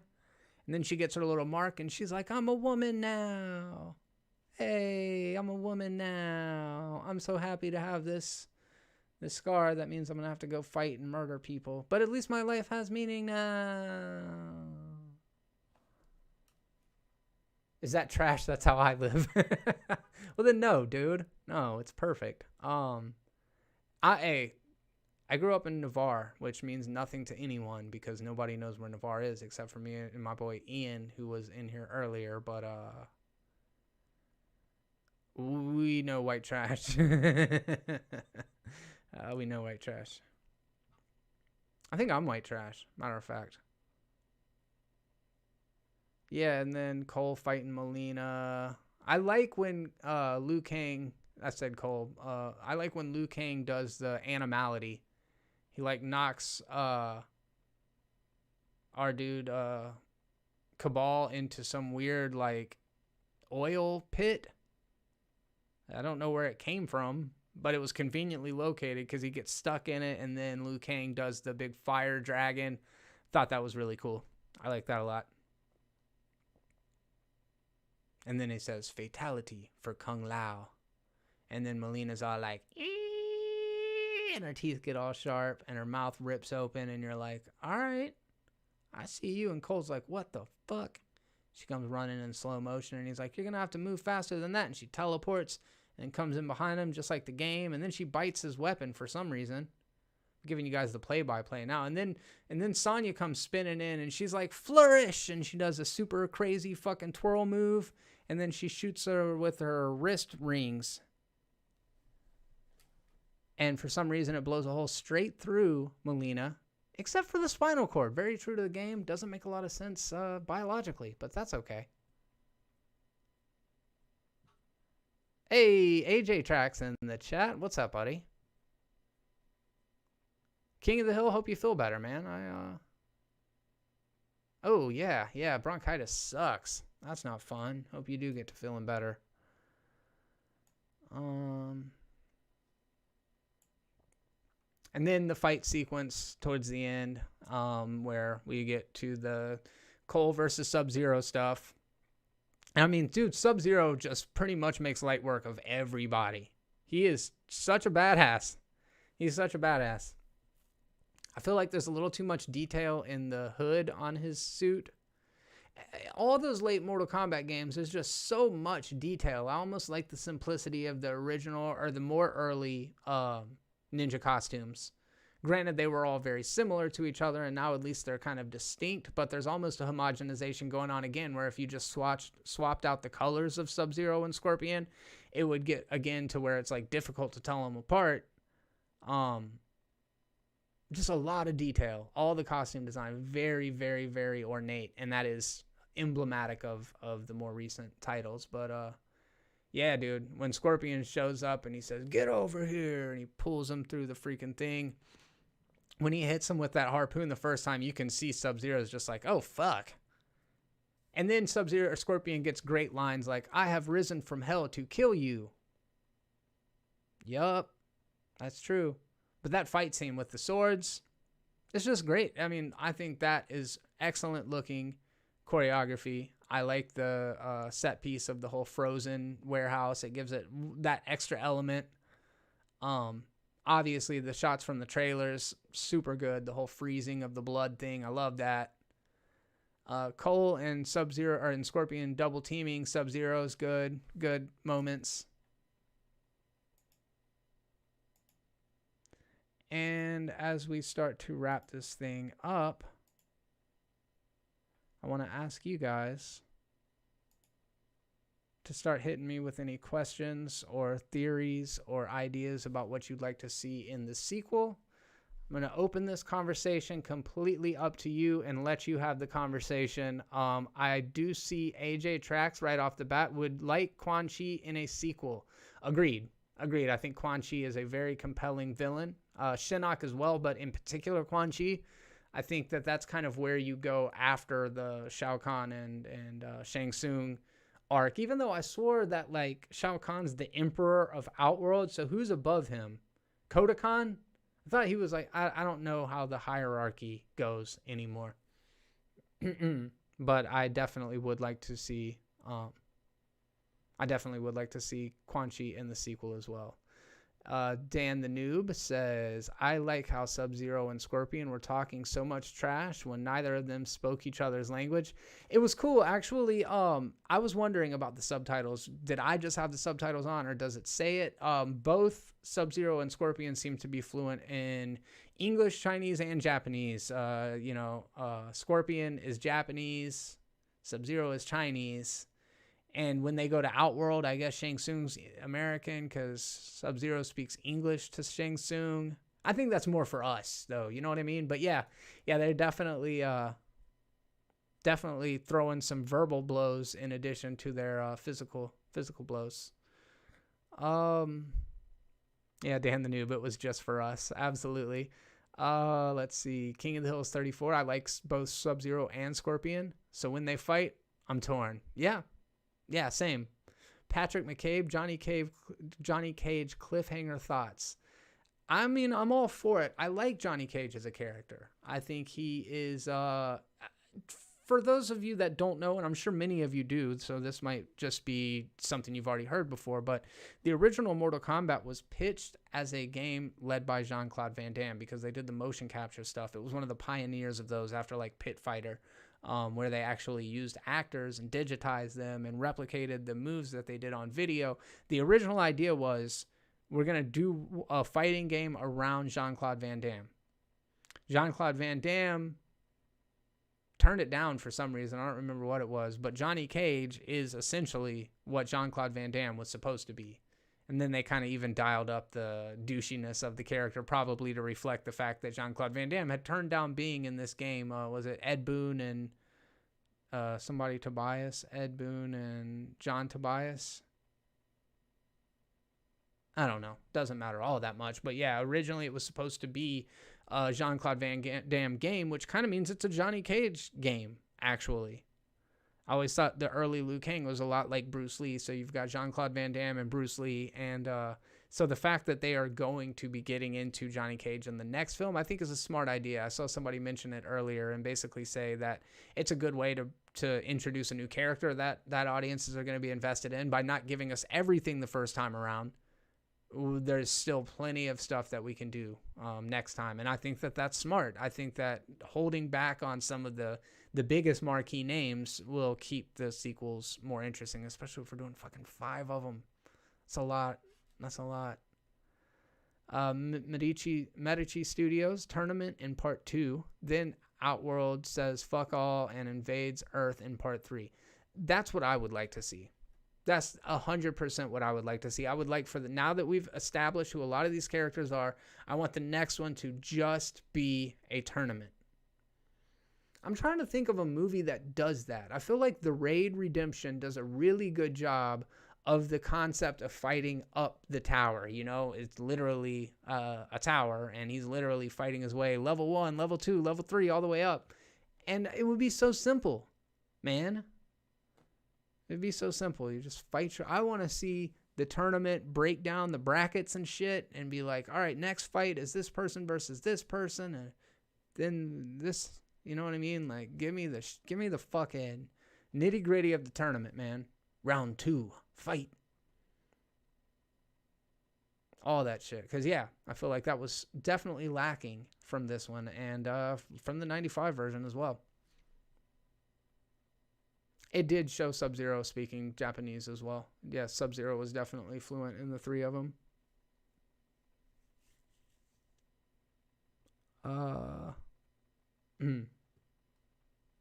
Oh, wow. Dan the Noob says, kind of like how Doom was originally planned as an Aliens game. I did not realize that. That's great trivia, though. Appreciate that. Bloodsport, the inspiration for Mortal Kombat is bullshit too. The whole KOMBAT tournament thing. Ooh, that's also news to me. I always learn so much cool shit from you guys. Free fighting or roughly sparring.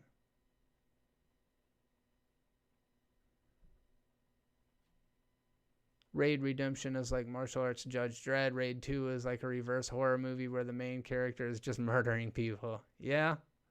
Yeah.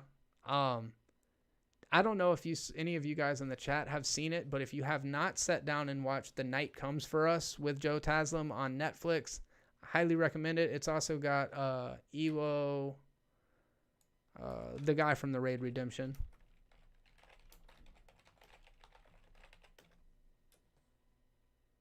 I'm telling you, martial arts film freak Tristan knows all of this shit. So if you are martial arts fans yourselves, definitely head over and check out Martial Arts Film Freak.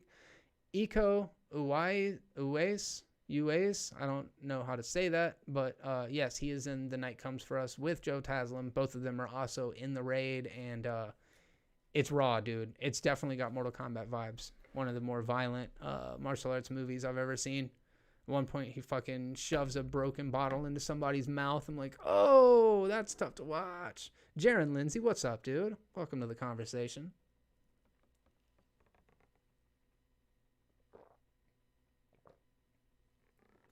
Stay hydrated, people. Stay hydrated. It's important. Let's see where I'm at. Ooh. Can you see that? Right where I'm supposed to be, baby. 11 a.m. It's the biggest water bottle, though. It's like, it's almost obnoxious. Average watch time, 420. Oh. Dan the Noob, have you seen Sha Po Lang? Killzone in the U.S. name, I think. No. No, I haven't. I will put it in my notes real quick, though.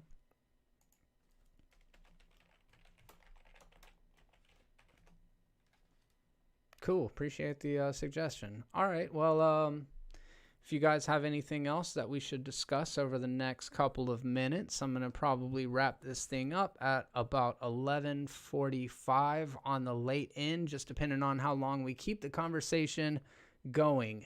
Is there anything else that I haven't touched on that you feel like we need to discuss before we wrap this thing up? Yes, I've seen Shutter Island. It is fantastic, Jaron. So it's a very, very good Martin Scorsese movie doing horror, which is not his typical genre. So yeah, it's a very good film. Let me go back and look at this Mortal Kombat thing real quick here. Have you seen the Tekken movie? No. Street Fighter or Mortal Kombat? Better player at? This is from Patrick McCabe. Street Fighter or Mortal Kombat? Better player at. So, I prefer the mechanics in Mortal Kombat. I feel like it's a more skill-based game. I know several Street Fighter tournament players who would say otherwise because they know like down to the frames per second how long it takes to execute a jab versus a fierce. Like I know some tournament players and they are very, very passionate about the games. I actually know like Marvel versus Capcom and Street Fighter have an almost more dedicated current fan base that still play those games. So I like the mechanics better in Mortal Kombat. I like the character roster better in Mortal Kombat. I like the graphics a lot in both, but I prefer the style of Mortal Kombat because it was just unlike anything else. So yeah, I'm a big Mortal Kombat guy, and if you were to sit me down with the best Mortal Kombat players and the best Street Fighter players, I would do much better against the Mortal Kombat players because the people who are good at Street Fighter are just fucking nasty. But I also saw my younger brother go in for the first time ever playing the game, picked up where somebody left off at M. Bison. This is in Street Fighter 2, the original one, before Turbo or anything, and picked Dawson, which is a tough fucking character to play, but he just hitting buttons ended up beating Bison, and I kind of feel like that's the impression that I get from the game is like if you can just mash buttons, you can do pretty well in Street Fighter. That shit ain't gonna help you in Mortal Kombat. It's just not gonna help you. You can't just spam buttons and do really anything. So yeah, I'm a Mortal Kombat guy. That's mine. Patrick McCabe, just say Mortal Kombat.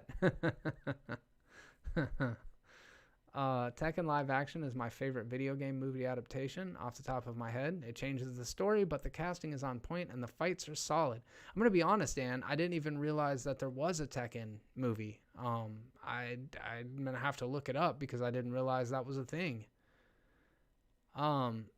Medici Studios most anticipated movies of the year. The Conjuring 3 trailer has me hyped. I haven't seen it yet, so I need to sit down and watch that afterwards. I did like the trailer for Shang-Chi Legend of the Ten Rings, and it's kind of interesting that it's coming out so close in proximity to Mortal Kombat because there are superficial and also not superficial similarities between the two. Both are martial arts driven movies. Both have a substantial amount of Asian cast members and special effects driven fantasy elements, a lot of things that are kind of overlapping. And I gotta tell you, man, it was a little mixed on the Shang-Chi trailer. There were things about it I liked. I really liked the song selection. There's a scene where Shang-Chi's like doing his little pose at the end, and like right when he snaps into the form, they hit that tunnel and all the like blackness of the tunnel and the yellow lights streaking by create a really cool image. The DP this time around is, can't remember what their name is, but they're somebody of great renown. So I'm excited about it. It just looked a lot like Mulan. And luckily in this Mortal Kombat movie, there was no wire fu. There's nobody just like flying around or scaling the sides of buildings effortlessly. I don't like that crap. And I hope that that's not all that Shang-Chi is, because I don't like that crap. I've seen House of Flying Daggers and Crouching Tiger, Hidden Dragon, and they're good. But they're over. It's done. It's done. Let's see here. I will definitely check the Conjuring 3 trailer out. As far as most anticipated, I would have to look at a list. But I'd say probably, like, what are you most excited about? Me too. Let's see. 2021 movie releases.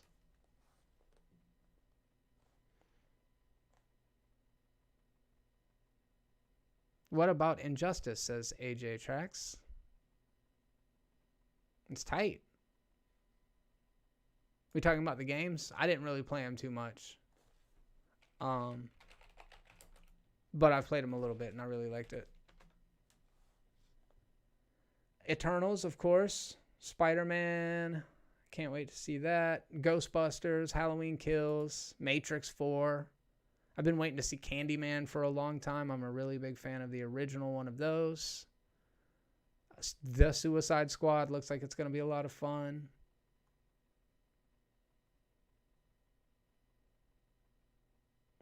It's a bunch. It's a bunch. Everything got held back for so long that we're going to be getting so many good movies, including A Quiet Place Part 2, which I really like the trailer for. Black Widow. Top Gun Maverick. It's a lot of stuff coming out. Spiral with Chris Rock, the new Saw movie. I'm curious about Matrix 4. I'm not necessarily super enthusiastic about it. Yeah, Patrick McCabe just now named my actual most anticipated, and that is Dune. Oh, yeah. King of the Hills 34 said it as well. Yeah. Dune is the one that I'm most excited about. As you guys can see, I'm a big fan of Denis Villeneuve's work. And I'm about to put out a video. It's going to be very controversial. It's Holden and myself, and we take 10 directors from a list of over 40. Randomly, we choose these 10 with a little wheel generator. And of those 10, we put them on a tier list. And my stipulation was you have to put one of these filmmakers in each of the tier lists from S to D. And it's tough. It got tricky. I know we're going to get a bunch of heat for it, but I was surprised at his lack of respect for Denis Villeneuve. He's just like, I haven't seen a lot of his movies, but that dude, that's the guy right now. Arrival or Enemy? That's a very good question. I think I prefer Arrival. They're both very, very good. Enemy is a little more Enemy might speak a little bit more to what I like in movies. However, I think the Arrival Arrival was really cool in that it seemed to resonate with a wider audience. Like Enemy is very niche, very for a specific kind of person. Kind of reminds me of old Nolan as well. And I feel like Denis Villeneuve is like Nolan if Nolan was good at character stuff, which as good as Nolan is, I just don't feel like he gets the character stuff quite in the same way. And Denis Villeneuve's movies can be oppressively bleak while also having just this little sliver of hope in them, except for Sicario. Sicario has no hope. Well, I guess there's the scene at the very end where Emily Blunt runs into him again, and they're just like, you go do your thing. Don't want to see you again, because if I do, it's not going to go good. Dude, all of his movies are so damn good. All of his movies are so good.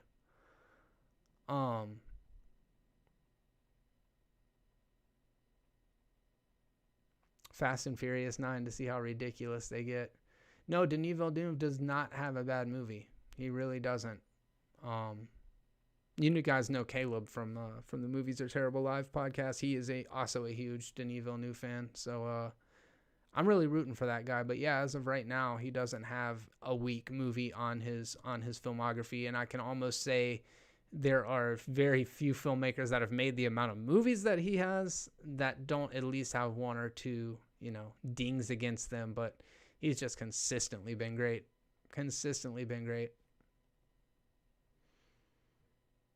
Incendies. Oh, I haven't seen that one. Thank you. Caleb just told me about that not too long ago, and I'm definitely gonna have to check it out. Now, let's see. It is a Canadian drama. That's very specific. Let me see. Following the death of their mother, an Arab immigrant in Canada. I don't want to read the actual plot. Canadian twins who travel to their mother's native country in the Middle East to uncover her past amidst a bloody civil war. Ooh. Yeah, sounds cool. Definitely something I am gonna check out. Wonder what Tarantino's 10th movie will be. As do I. It was tough, man. It was tough to rank the ones that we got, because we literally got so many of the good ones. It was like Spielberg and Nolan and Villeneuve, and then we also got Robert Rodriguez and Sam Raimi, and I don't want to spoil the whole thing. I'm actually going to be editing that today, so that's what I'm going to be doing. I would say expect that video by about Monday. Got a couple of things in the works right now. That's one that you should keep an eye out for. Gonna do a Falcon versus the Winter versus. I'm gonna do a Falcon and the Winter Soldier spoiler analysis here in just a couple of hours. If you guys want to come back and be a part of that, we're very enthusiastic about being able to discuss the social elements of this show. It's funny, Holden, myself, Matt, and Prime all watched Wonder Woman together, and it's like, yeah, great, 4 dudes' perspective on Wonder Woman. And then Holden and I have been discussing Falcon and Winter Soldier, and it's like, great, 2 white guys take on racism and inequality in America. So it'll be nice to actually talk to somebody who knows what the fuck they're talking about. I don't know what the next watch along is, Patrick McCabe. I'm kind of thinking about that. I'm in the process of also working on a video called like Why I'm an Atheist, something like that. Figure that would be a good discussion. I got to dip my toes back into that water because it yielded so much results compared to my normal shit that I have to say, let's see if another religious video does well. So we're going to find out how that goes. But my next watch along, let me pull up my notes. I feel like I was starting something the other day.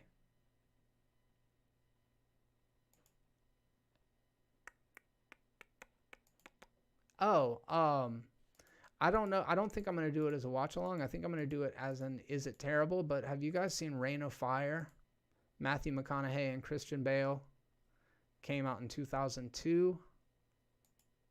I'm going to do that as an Is It Terrible? It's a very divisive, pretty much split down the middle with critics and audiences. And it's got dragons in it, man. So that's like right up my alley. I like movie monsters, and I really like McConaughey and Christian Bale. So this is one that I've been excited to kind of jump back into and discuss. I actually saw Ryan Hollinger did a video on it a month ago, something like that, which I don't know if that's what got me thinking about it, but I was like, oh, yeah, that's a cool movie. I need to go back and revisit that. So that's one of the next things I'm working on. Yeah, Tanks versus Dragons, baby.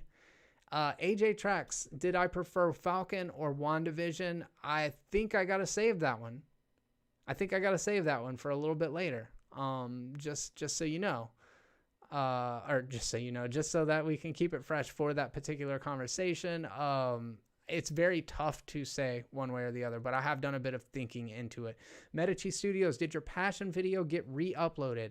I had to go into the YouTube editor and kind of split it up, cut some thoughts out of it, cut some seconds out of it. And once you do that and you submit it, it takes hours. So people would watch the video, and because of that small edit, the syncing of the audio went off. So I got so many dislikes in like a couple hour period because people are watching it and they're like, the audio doesn't even match up with what's going on the screen. I didn't realize that until afterwards, but it's all up now. It was not actually re-uploaded. It's just been edited heavily through the YouTube editor. It's not monetized. It was banned in like 58 countries when I first uploaded it. So at least you can view it anywhere now. But yeah, definitely not making any money off of it, which is unfortunate because it's the best performing video I've ever done. Thoughts on the original Cloverfield? The original Cloverfield is awesome. It's actually a very good kaiju movie in that it takes, like, what if Godzilla, but Blair Witch Project? And I think that really worked. In fact, my wife really liked Cloverfield as well. And being that she and I have dramatically different taste in films, if there's a movie that both of us end up liking, I'm like, okay, that's clearly a good movie, because if somebody like me likes it and somebody like her likes it, there must literally be something for everyone in it. So I thought the original Cloverfield was really good. I don't dislike shaky cam, and I actually find that found footage films are incredibly immersive, and some of the most like stress-inducing movies I've ever been to are found footage. Like I love Paranormal Activity, Cloverfield. There's a movie called Hell House LLC on Amazon Prime. There's actually a director's cut out now.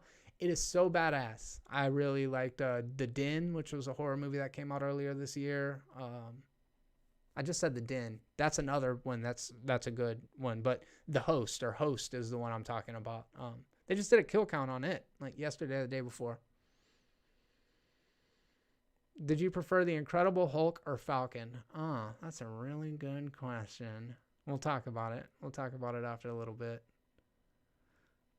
Did you like Battle of Los Angeles? I haven't seen it. Hereditary or Midsummer? Hereditary. In fact, when I saw Midsummer the first time, I wasn't wild about it. It just wasn't Hereditary. It's a completely different approach to very similar material, in fact. There's a lot of similarities, and there's a lot of major differences, a departure, especially when you just look at how dark one was versus how bright, literally sunlight, the other one is. But Hereditary had a more profound impact on me. Hereditary was a calling card for this fucking sicko director. Have you seen The Strange Thing About the Johnsons? Check that out on YouTube. You'll thank me later. You'll thank me. Or you'll be like, you're a sicko. The Strange Thing About the Johnsons. Yeah, Hereditary is just top tier, probably one of my favorite movies in the past 10 years. To me, it is to horror what Blade Runner 2049 is to science fiction. It is elevated. It is bringing back a little bit of those 70s satanic panic cultural things that were going on in the lexicon at the time, and bringing them into contemporary time, where Blade Runner takes a lot of the science fiction stuff that was so popular in the 70s and early 80s as well, and the work of Philip K. Dick, and brings it to a modern audience. And I think both of those are a great mix of being genre movies and also being just high art. Really, really good shit. Yes, King of the Hills 34, is the Cap Talk later going to be live streamed? It is. I have not found out exactly what time it's going to be when I start that one, but I will make a community post here on YouTube. My buddy Kevin, I'm just kind of waiting. He said he's going to be available this afternoon, so it's probably going to be somewhere between 2 and 4 o'clock, I'm thinking, but I will definitely keep you all looped in. AJ Tracks, have you seen District 9? Yes, I have seen District 9, and I think District 9 is fucking awesome. In fact, I think Neil Blomkamp is awesome, and he's one of those directors that I just knew was going to blow up and he was going to be a big fucking deal. And then, unfortunately, Chappie happened.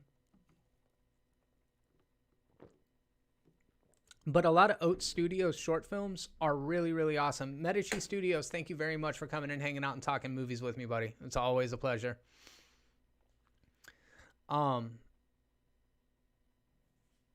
District 9. Oh yeah, Neil Blomkamp. Yeah. I didn't hate Chappie. I just hate that he casted Diane Antwoord in it. That was a weird choice. Ninja. I hear he was a nightmare on the fucking set, which obviously. But I like Oat Studio stuff. I hope Neil Blomkamp continues working. I feel like he is a very talented filmmaker, and I like that he explores social themes. I like his kind of gritty aesthetic. He's got a cool approach, man. He's got a cool voice, and I hope that we can see that in District 10, which I believe is coming out. I did not enjoy Chappie all that much. It had moments. It definitely had moments. Chappie. It had moments, but yeah. Not my favorite. I liked Elysium pretty good, though. All right, gang. That about does it for me. Thank you very much for stopping by to check out this edition of Movies Are Terrible live on YouTube. I don't fucking know what this is an edition of. This is a review for Mortal Kombat. We were talking about that for a while. Thank you very much for coming by to be a part of that conversation.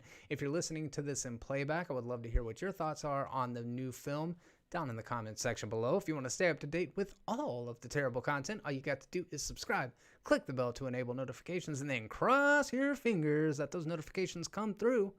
That way you don't miss a video when it gets uploaded. Or alternatively, you could just check the channel every couple of days and see what's going on. Yeah, check out Patreon.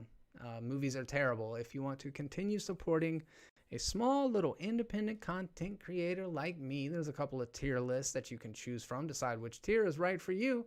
And then if you have topics or suggestions for things that you'd like to hear discussed on the Movies Are Terrible live podcast every Thursday at 6 p.m. CST, we'll do that for you. We'll take submissions every week. So, yeah, thank you guys very much for stopping by. I'm Jeremy, and until next time, test your might. Bite.